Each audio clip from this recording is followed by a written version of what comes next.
Let's talk about common names of alkyl groups. So you have alkyl groups that are more commonly known by their common names as opposed to the corresponding IUPAC name. And what we mean by common name is, for example, the name that the compound is more commonly known as. So instead of the IUPAC name, the common name is what you will more often hear. So an example is acetone, right? The IUPAC name for acetone is propanone, but nobody says propanone, right? Everybody says acetone. So acetone is the common name. Propanone is your IUPAC name. So it's the same thing with common names. So as an organic chemistry student, there are some common names that you must know because they show up as branch groups on your long chain. So that's what we're about to learn. And we're going to start with isopropyl. So our first example is going to be isopropyl, sometimes denoted as IPR. That's the common name, right? The IUPAC name, let me give you the structure. I'm sorry, before I give you the IUPAC. The structure is a carbon with a hydrogen on it and two CH3s bonded to that carbon. Then this, because this is your functional group, right? So this is your alkyl group. This as your alkyl group is what will be bonded to a carbon of your long chain. So it's a branch group, right? The IUPAC name for this is 1-methyl ethyl.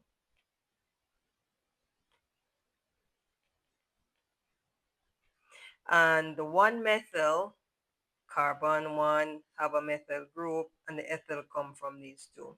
So let's look at an example of what your isopropyl group would look like if it's on a structure and it's a branch group on a carbon in a long chain. So let's bring this structure up.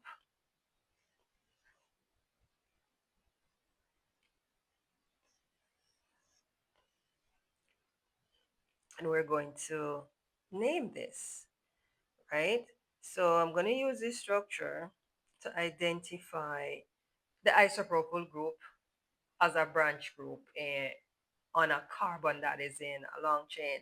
So let's firstly find our long chain in this molecule.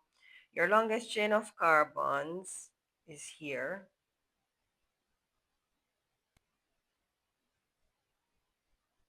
If you wanted, you could have tried this way.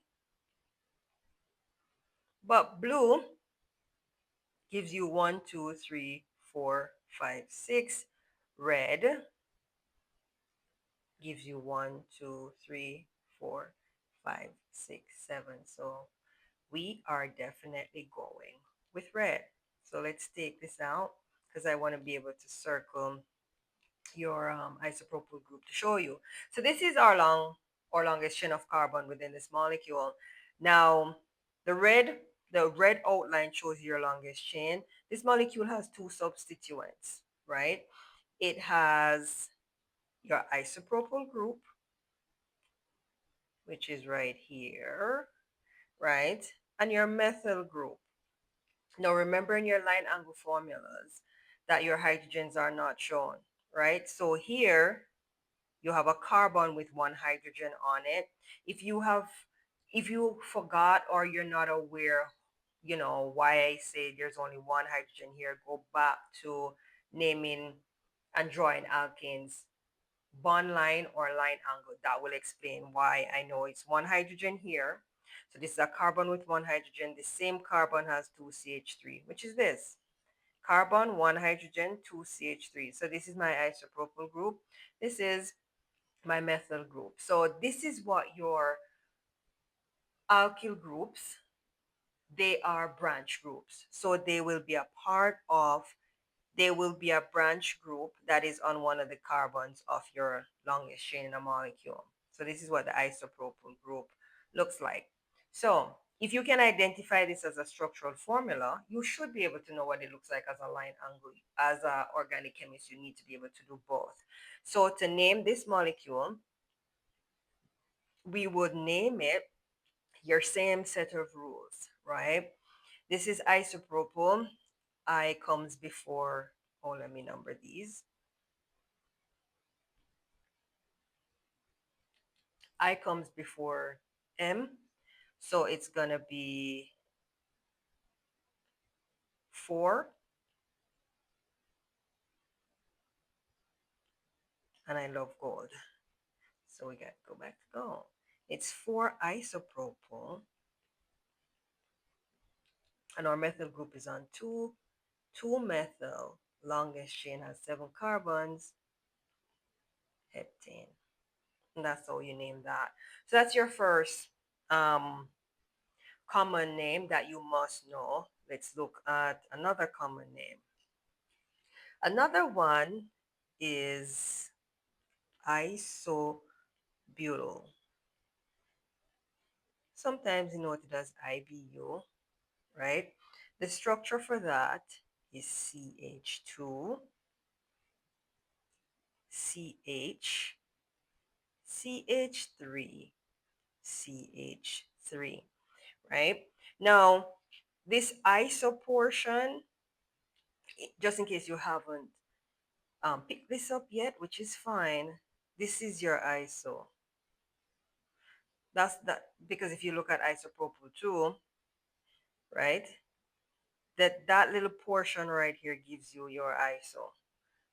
But you still have to memorize these, right? You have to memorize these and remember them. The IUPAC name, right? So our IUPAC name is 2-methyl propyl. So on 1, 2, 3 on carbon number 2, we have a methyl group. That's why it's 2-methyl, and then you have 3 carbons propyl. So that's the IUPAC name.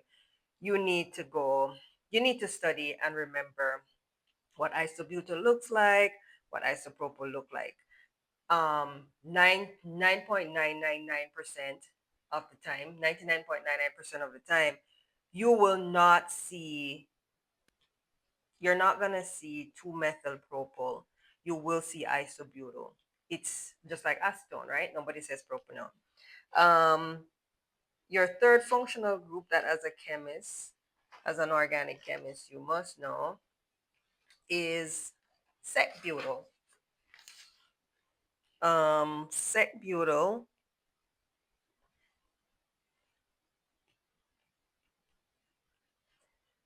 sometimes denoted as SBU. IUPAC name is 1-methyl propyl. Structure for that is CH, CH3, CH2, CH3, right? That's sec-butyl. The other one that you need to know the common name for as opposed to the IUPAC name is tert-butyl. Sometimes denoted as TBU. Structure for this, CCH3, CH3, CH3. Common name is, IUPAC name is 1,1-dimethyl ethyl. But I promise you, nobody says 1,1-dimethyl ethyl. Tert-butyl is what you will see, right? And you should realize by now how the 1,1-dimethyl came about. Carbon 1 has 2 methyl groups, and then these 2 carbons, that's how they get the ethyl. You have to memorize these structure. Another one that is also common is your isopentyl. Isopentyl. Structure for that is CH2, CH2, CH, CH3. There's a CH3 right here.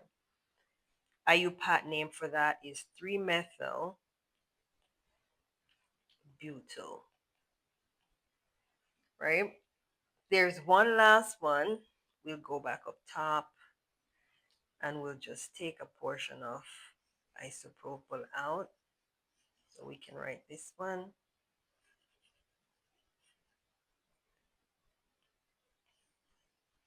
Move this over here. So the last one you need to know is your neopentyl,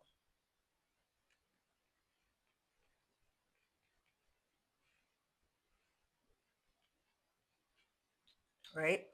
Neopentyl, this one is CH2, CCH3, CH3, CH3, right? And the common name for this one is 2,2-dimethyl propyl. So here's the thing. You must know these common names, right? Um, most of the times, these alkyl groups are known by their common names, not by their IUPAC. And they're branch groups. So if you have a long chain, this will be hanging off the long chain on one of the carbons. This entire thing is a branch group, and you would name it neopentyl, just like how I showed you with the isopropyl, right? Also, I wanted to point out, for example, in your isopentyl, right, it's CH2, CH2, C. This hydrogen is on this carbon, and the two CH3s are on this carbon, right? So, just in case you were wondering, this group would look like CH2, CH2. The carbon has a hydrogen here and the two CH3s. You must remember these groups. The common names is more common than you using the IUPAC.